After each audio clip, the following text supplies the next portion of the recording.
Hi, my name is Chad Nixon.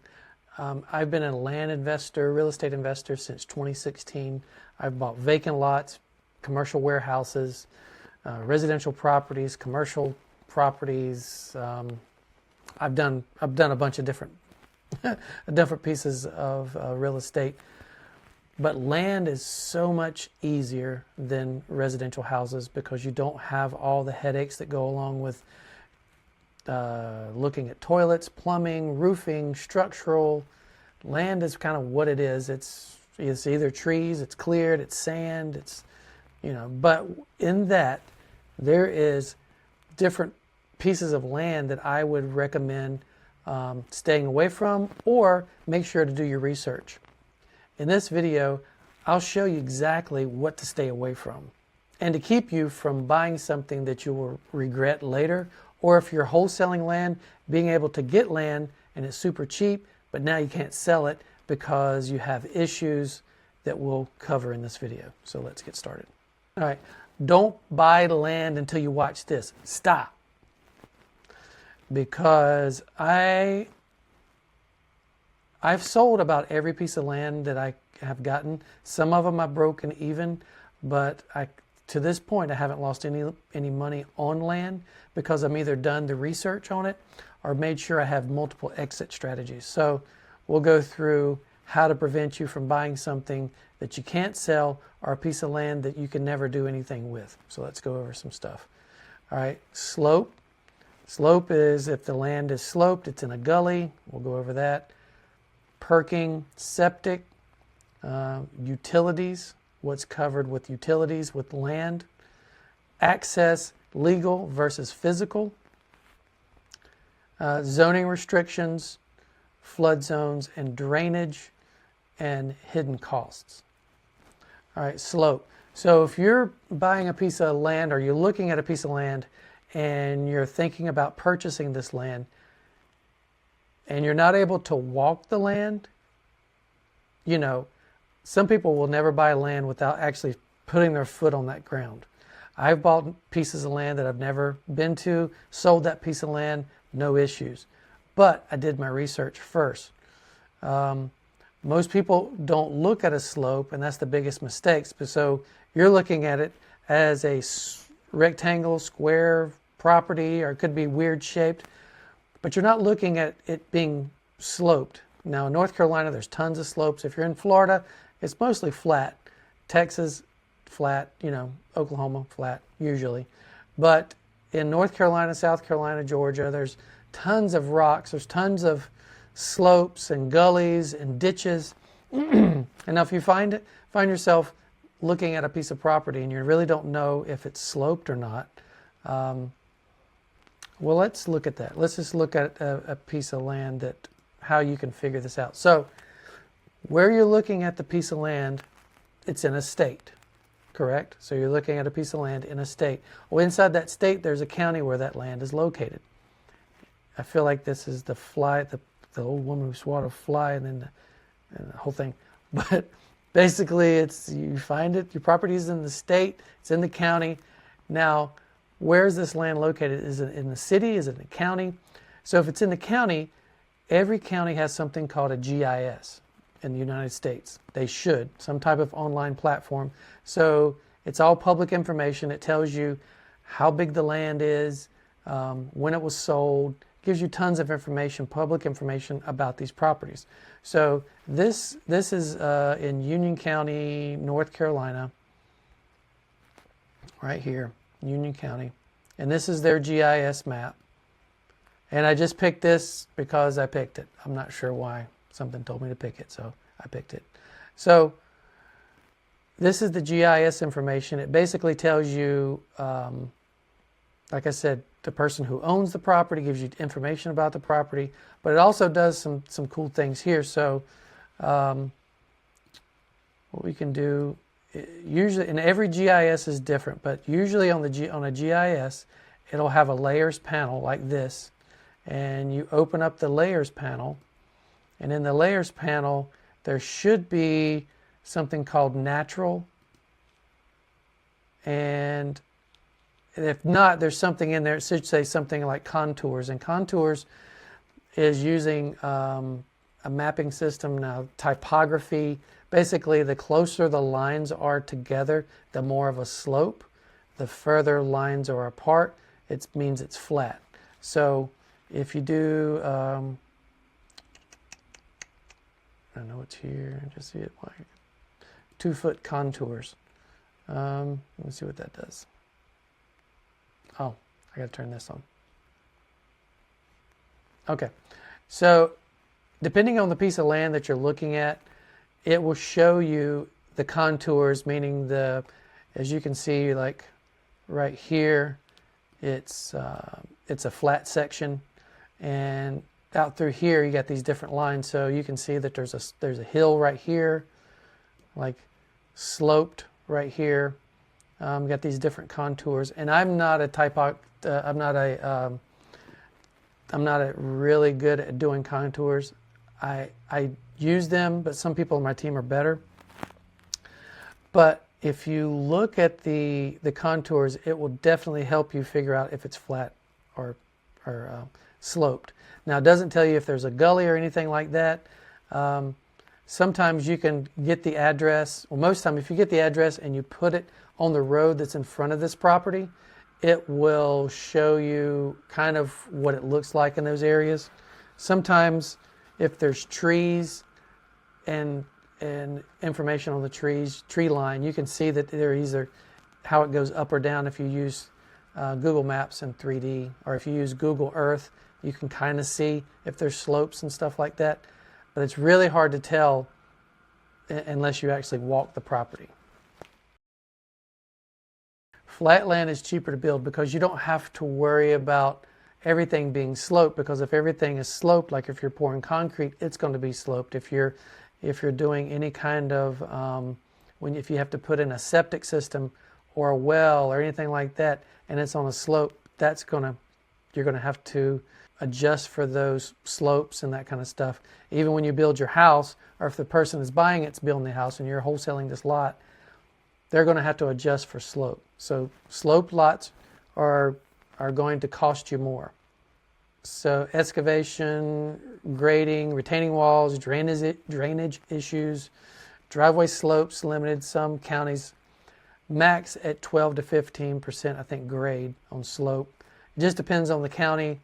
Again, I'm not the best on contours and elevation, but if you go to a property and there's a big ditch and that's the majority of the property, you can't use it unless you buy it super cheap and you make a motocross place out of it, and people can ride motorcycles and ATVs and stuff like that, which can happen. So if you don't know who Mark Podolsky is the land geek.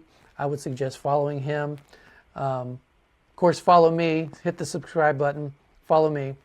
But he said that there's always a pig for every barn, meaning there's land out there for everybody. People will buy slope stuff. Sometimes neighbors will buy slope stuff. So if you actually get the property, and I show them in my course on how to actually get the land, get the list, and being able to wholesale that land off to a neighbor, or you buy it yourself and do some other things to it, improve the lot. But on a sloped lot, if you can't sell it, look at the neighbors. The neighbors beside you, you should be able to, they would want more land so nobody builds next to them. So again, the first thing would be to, if you wanted to check and see if the land was sloped, is to walk it. If you're not able to, you can use Google Earth, or if you use, like I showed in the GIS, it shows the contours and you can follow that. So if you're doing this and you get the property graded, meaning you had a company come in and they made it flatter in a certain spot to make it so that it can be built, have those pictures showing that you did the grading stuff. Okay, perking septic. Now this can kill a deal instantly, because if you don't know, let me tell you what it is. So what it is where your business goes. Okay, so if you go to the bathroom, all your business goes in the septic tank. Now, if you're in the city limits or there could be sewer. So if you have sewer available, that improves the lots significantly, so you don't have to put in a septic tank. And to get the septic tank to work, you got to get the land to perk. Meaning, if you want land to perk, it can't be too rocky. It can't have too much clay in the soil. It's got to be the Goldilocks. You got to have sand and stuff in there so that in case the septic tank overflows or whatever, the ground can absorb it and not be like sitting on top if it was too much clay, or having too much rock so that it rushes toward a creek or it just goes super fast somewhere. So you want it to drain well.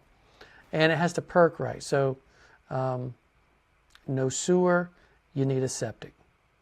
So if there's no sewer, you need a septic. Not antiseptic, but septic. And septic requires a perk test. So what is a perk test? A perk test is you call the county comes out, or the city will come out and look at your property. And so it's done through environmental usually. Usually if you contact the county, it will be with the environmental service.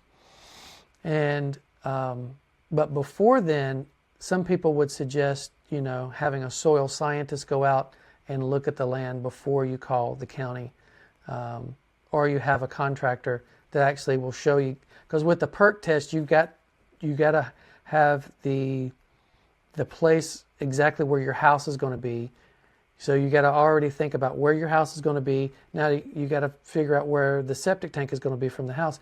But all that depends on slope and all of that. So sometimes you can call the county and they'll just come out and just do a random perk test, but you got to show them exactly where your house is going to be so that they can determine where the septic tank is going to be. So there's only certain places that this septic tank can go, and depending on where it is, the soil has to be right for the county to put it in the septic tank. So a soil scientist will go out before the county, and they will if the county says, oh, you can't, that the soil didn't perk, it wasn't good, the soil wasn't good, it didn't perk. So if you reach out to a soil scientist, the soil scientist will come out and he'll dig holes and he will give suggestions on, because the county, they have a certain level of education on septic, but a soil scientist will trump anything that they say usually. So, and you have to pay a soil scientist to come out, and it becomes more expensive. So just know, it's not just like, oh yeah, I can put a septic tank in. You have to follow steps and guidelines. So if the land doesn't perk, you cannot build. Or you need an engineered septic system, meaning, so a traditional septic system would not work. You have to go with a more robust one. Some of them will grind up, it's gross. Some of them will grind up stuff, the stuff will grind up. And then some of them will have a pump that pumps it out to another section further down the line.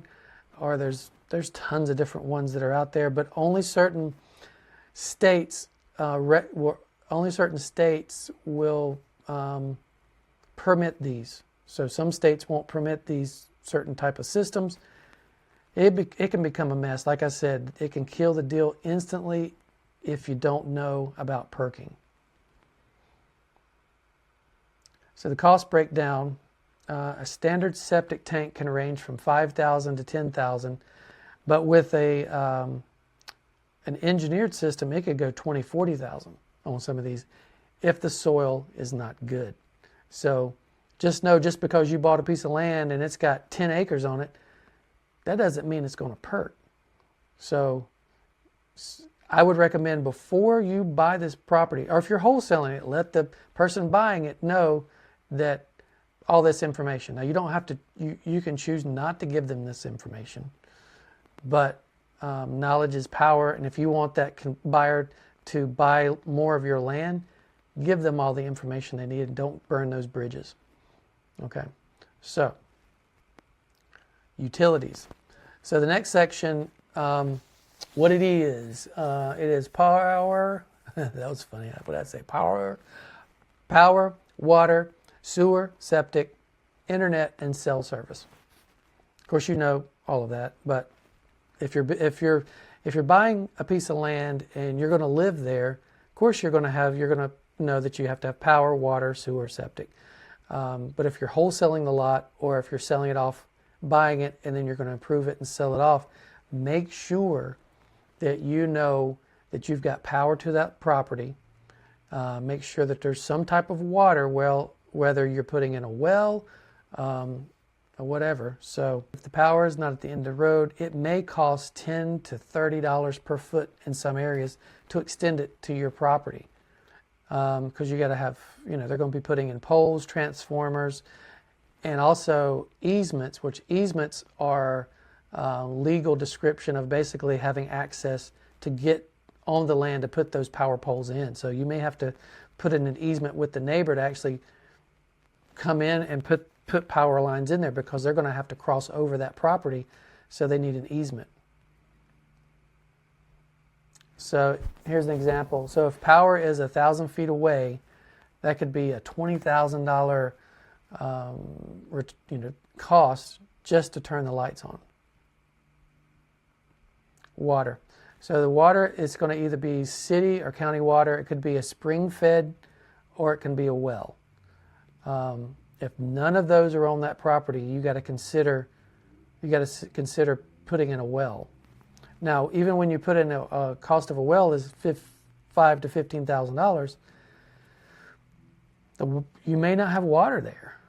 Even though you might put in you've cleared the lot, maybe you bought it and everything, and you cleared out a place to put the well. Well, guess what? There's no guarantee it's going to be good water. So just in this video, I just want to make sure that you're not going to get into a jam and you're not going to be able to sell this. So have multiple exit strategies when you're purchasing property, whether you're buying it to hold, buying it to live on, or buying it to flip.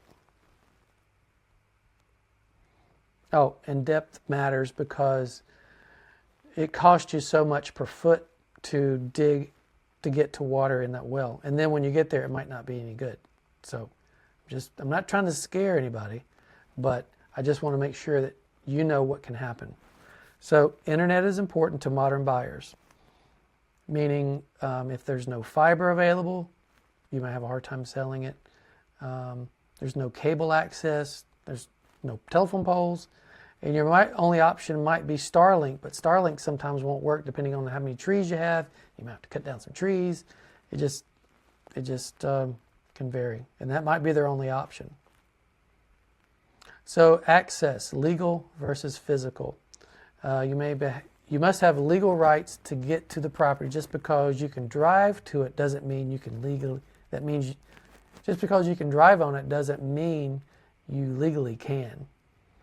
Meaning, if there's no easement in place to get to that property, then it becomes landlocked, and then you have to figure out how to make it non-landlocked.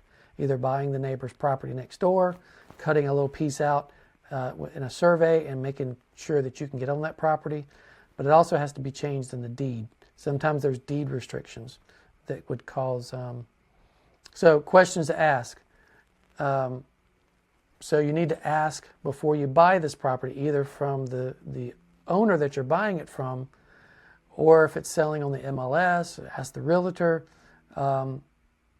Ask if there's a recorded easement. Now, you can look up the easement by going to the GIS, which I just showed you, looking at the contours. It also has book and page number. You can go to the deed of that property, and it may or may not be in there, just depending on if it's recorded. There may be something in the deed that tells you you have easement to this property. It may say there is no easement to this property. So you need to have deeded access, meaning there's something in that deed. Now, the deed of the property basically gives instructions of what you can and can't do on this property. That doesn't mean zoning requirements. Zoning will trump a deed. The deed just states if there was any restrictions, like you can personally put restrictions on this deed saying, I don't want any manufactured homes here, I don't want whatever. So you got to make sure that's cleared out of the deed, that basically you have an easement or some way to get to that property. Sometimes there's a road maintenance agreement on this property that you have to maintain the road, or someone else is supposed to maintain that road, and you're not allowed to maintain that road.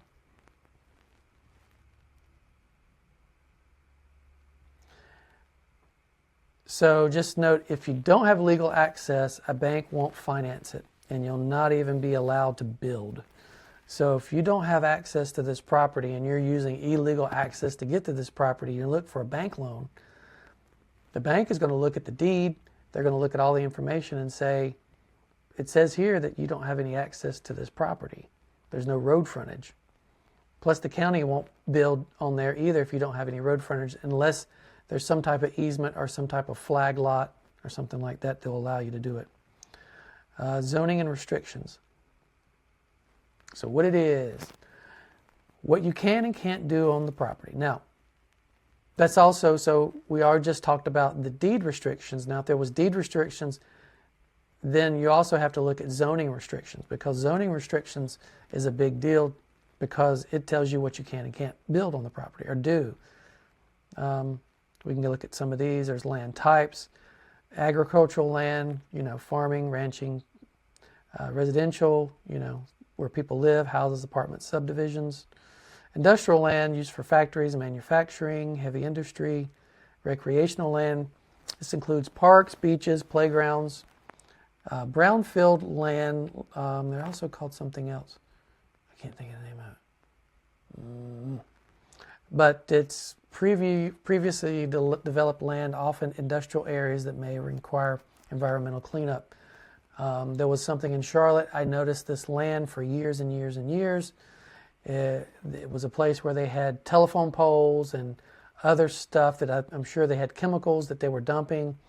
So it took them years just to bulldoze dirt over and over again to lift that stuff out of the air.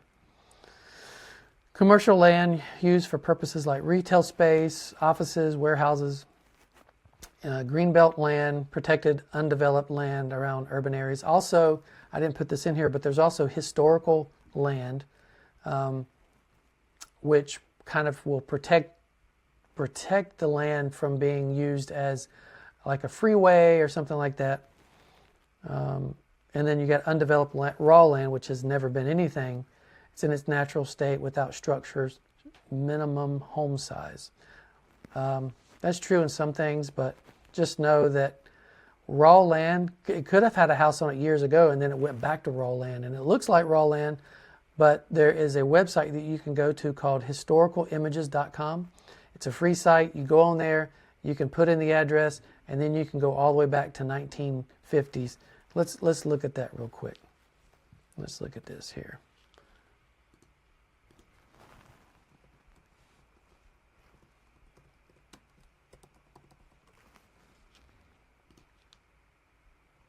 So if you go to historicalimages.com, you don't even have to sign up. You can just go to the viewer. It does have a watermark, but you can put in any address.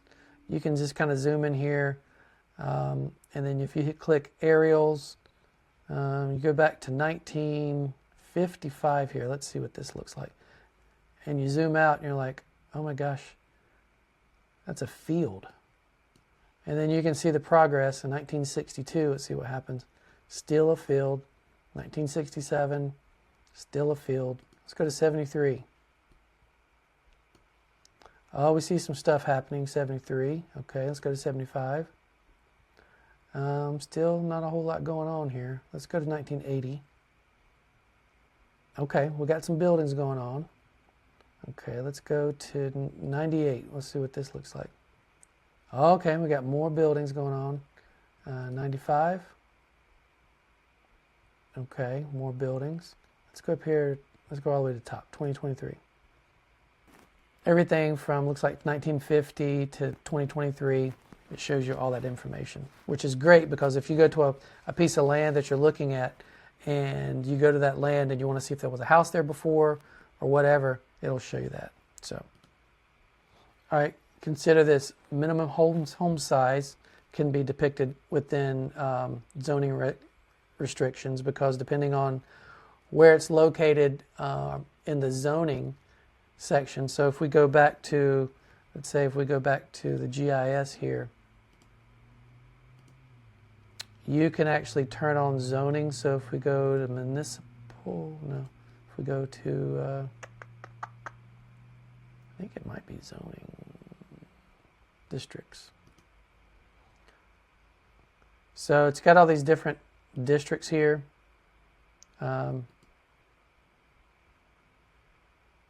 So you can turn these on and it'll tell you what the zoning is for this. So it's this particular one is RA40. You can go to the county website and download the zoning regulations from the county website, or you can email the county and have them give you the zoning regulations. Then you can look up the zoning regulations and you can actually see exactly what you can and can't put there. So zoning will also tell you, like we just looked there in the county, if that zoning doesn't allow for mobile homes. You may think it does, but then you buy it and then now you can't. Now what are you going to do? So just know that you need multiple exit strategies when buying land. Maybe you thought, oh yeah, it'd be fun living in an RV on this piece of land. And you buy it and it turns out you can't put an RV on there at all. And sometimes if you buy land in an HOA, homeowners association, or a POA, property owners association, they may say you can't have chickens on your property. They may say, you know, I live in an HOA and there's all kind of problems. I can't put a basketball goal up sideways to my house. It has to be, no, I can put up sideways to my house. I can't face it toward the driveway, which doesn't make sense. So why it matters. You don't want to buy a property unless you know what you're getting into. Also, you need to know this if you're negotiating with the seller. So if you're negotiating with the seller and you're like, you got all these restrictions on here, there's no way I can do what I think I can do on this property. So let's look up flood zones and drainage. Now, flood zones and drainage can be a very big problem. This is after, so this video that I'm doing is after Helene. We had some property up in the mountains of North Carolina, or have them, and at this time, the properties in front of us floated away. So now that whole section that was in front of us that was not in a FEMA floodland is now FEMA floodland. So just know where you're buying stuff. So basically what it is, land where it's close to a creek or land that doesn't drain properly. So if you're close, so in this instance, when up where our cabin is in the mountains, there was this little creek, little tiny creek, and it flowed there all the time. And every once in a while it would get out of control and flood some places. But most of the time it stayed within its banks. Well, when Helene hit, it went 30 feet over normal and flooded all the houses. They all got washed away. There was landslides that happened from a little bitty trickle at the top of a mountain. That trickle became a river and caused huge mountain slides. So just know when you're buying this property what you're getting into.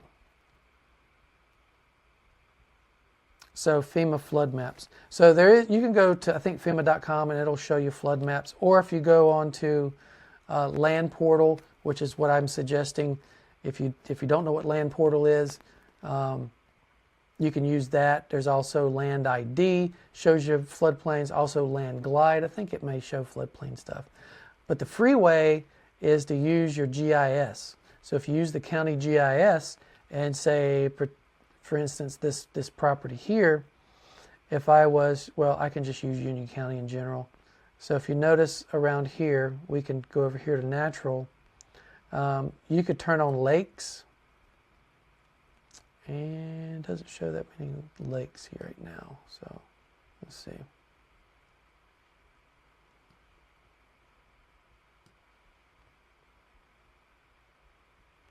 So let's jump in a little closer here. Okay, so I need to turn off municipals there. And Union County zoning. Yeah, and we'll turn off contours. All right, so now you can see lakes and stuff like that. So then you turn on streams. You can see streams. But if you turn on FEMA, see how that highlighted there? So now some of the creek bank, even though it was showing a stream right there, now it's showing the width of that flood sections. So as you zoom out, you can see more and more flood sections that normally the creek is like right there, but it's flooded out. So if I turn this off again, see, turn it on, now you see the floodplain. And so then you can look at these FEMA floodplains and just see, is it a 100-year floodplain? Is it a 5-year floodplain? You know, and depending on the type of the floodplain means you can look it up. There's different ways that you can build depending on the floodplain, whether it's 100 years, 1,000-year, 500-year floodplain. Not getting into all that, but all right, we looked up FEMA flood maps. Creek bottoms, which creeks like, you know, where there's gullies, there's at the bottom of a creek, depending on if it's a hill and it goes out, and there could be areas where it's pasture land and then the creek bottoms out and it floods out. Seasonal flooding, meaning during rainy season or snow seasons, it can cause flooding.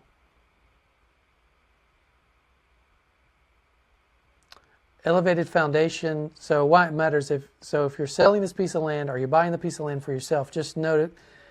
If you got part of the land that's floodland, now I'm not saying I have bought and sold floodplain land because you can use it for different things. You can put horses there. If there's a section in that floodplain that has a place where you could put a barn, so then you could put a barn somewhere on that property or a house. Now the animals can use that, but you still have all that land use. It doesn't flood all the time. You know, it may flood every 100 years, but it's still in a floodplain, and sometimes, depending on the county, they won't let you build there. So just know if you build close to there, you may need flood insurance. But there's also building restrictions and everything else. But again, you can buy floodplain, you can turn it into a motocross track, you could go hunting. But the thing is, you need to get it as cheap as possible because you won't be able to, you'll have a hard time selling it. Multiple exit strategies, that's what I say. So hidden costs. What it is. Unforeseen costs when purchasing land. This is some examples here. Property taxes. So if you don't, in my course I show how you go to the property, you get the property, you go to the county website, go to the tax administration to make sure that there's no property taxes or liens on this property. You may want to clear the trees to make the property look nice, but guess what? It's expensive to get the lot cleared unless you personally know how to clear a lot, and that's different. Survey costs. So sometimes if you're selling this piece of property, you may need to get a survey based on legal description. Sometimes there's the legal description. So on every piece of land, there is a parcel number, and then there's a legal description that describes what that property is. And the legal description usually is always in the deed. The property, the parcel number is usually not in the deed. Usually the legal description is in the deed. Now, if the legal description is not correct, or there's something changed, or they split the lots years and years ago and it doesn't match up, and it's saying that the property is 10 acres, but in actuality the property is 5 acres. So to get title insurance and to be able to close on the deal, you may need to get a survey. So I've bought and sold plenty of property without getting a survey. But if there's any kind of discretion or any kind of thing that causes you to question if you need a survey, more times than when you question yourself, do you need a survey? You probably need a survey. So soil studies, like I said, you may have to call a soil scientist to come out and look at the property to make sure that it can perk. Mainly, that's usually the only time, not all, the only time, but for most of the time, soil studies are for perking, to make sure, or if there was some kind of industrial something on this property and you need to evaluate and get a phase 1 soil test, which means they'll come out and make sure that there's no chemicals or contaminants in the soil before it's being sold. Permits. So if you're getting a piece of land and you want to put a manufactured home on that lot, well, you got to get a permit. You didn't think about that. Or you have to get a septic put in. Okay, but now you need a permit for that. Okay, now you need to put the well in. You need a permit for that. The county's going to make their money one way or another. So there's permits, surveys, soil, and other hidden costs that you might not know. Also, driveway permits. Sometimes the county or the city will require. Wow, my. Sometimes my mouth is making its own decisions. So sometimes you need a driveway permit, meaning you got to put in a culvert, because in that area you can't just put a driveway in because you're going to block maybe it's a ditch right there where you put your driveway. You can't put a ditch in there unless you put some type of culvert, and the county may require you to put a certain size culvert in there. I'm not sure. I never had to get a driveway permit, but it could come up.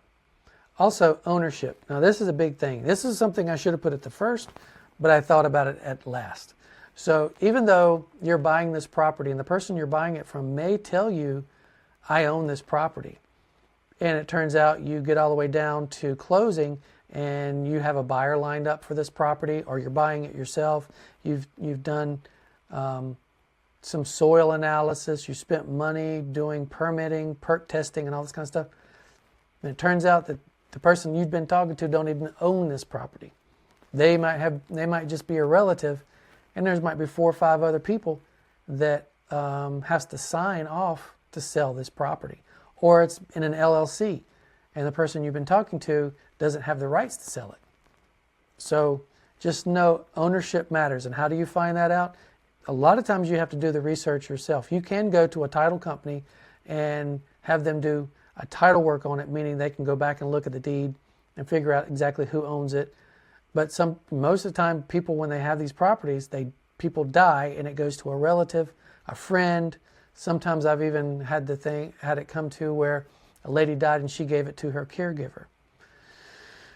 She gave it to the caregiver but didn't have any documentation stating that she could do that, because there were multiple heirs that should have got the property, and the legal work wasn't done correctly, and it could be a mess. So you don't want to get into that. So just know when to walk away. And so in this video, you should know exactly what not to buy. Don't buy anything that's too much of a slope. Don't buy anything that's in floodplain or flooded unless you know exactly what you're doing. You make sure that the property can perk, or at least has a septic already there, or has sewer, or if it has water. And one thing I forgot to tell you, when you're looking for water, you can drive, if you go on Google Street View, go down the road in front of the property where your property is located, or that your potential property that you're going to buy, and look and see if you see fire hydrants down the street, or look and see if you see little white, like little cylinder things that look like a sewer pipe there. Also call the county and verify if there is sewer or county or city water in those areas. So now you know exactly what not to buy in land. You know that it's not. So in this video, you should know now what not to buy. Don't buy anything that's in a floodplain. Don't buy anything that's sloped. Make sure all the taxes are due. Make sure the person that's talking to you actually tells you that your person that you're talking to actually owns the property. So there's a lot of resources and a lot of information that I can share to you if you take my course. The link below. Also, if you have any questions about any type of land or anything, I'm not an attorney or anything like that, but I can give you advice on what I would do, or advice on my experience doing certain situations. So reach out to me. This concludes the end of the video. Just like it, subscribe, and we'll see you next time.